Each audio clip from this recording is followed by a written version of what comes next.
Tests show that a Russian opposition leader was poisoned with Soviet-era nerve agent. That's according to German authorities who are overseeing the care of Alexei Navalny.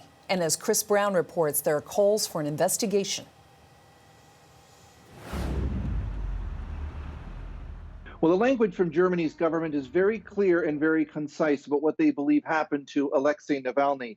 Their statement is saying there is now unequivocal evidence of a chemical nerve agent of the Novichok type that was used to poison Alexei Navalny about 2.5 weeks ago now. Now, this is the same weapons-grade nerve agent that was used in the attack on Yulia and Sergei Skripal in Salisbury, England, back in 2018. This is an attack that the United States and the United Kingdom believe was perpetrated by Russian Secret Service agents. They even have photographic evidence of these men being in that area at the time. But this raises many disturbing questions.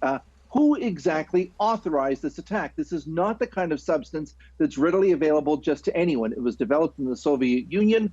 It was kept in a secret location. The stockpiles were supposedly destroyed at the end of the Cold War, but of course, as we know, some was used in the earlier attack. But who authorized this? If it was Vladimir Putin, well, that's terrifying that he used this to attack his biggest political opponent.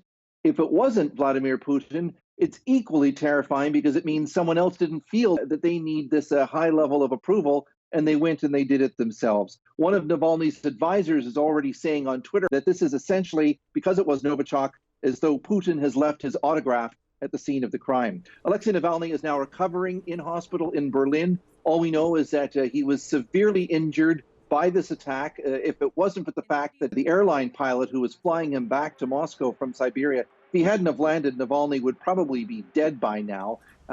We haven't had an update. We just know that his condition is improving and it's no longer life-threatening.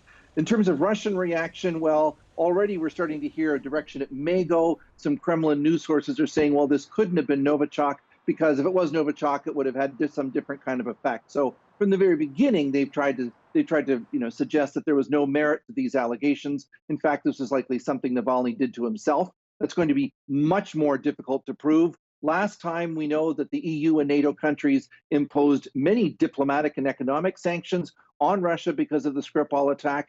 And we understand right now that the Germans are having similar discussions with their Western allies. Chris Brown, CBC News, Moscow.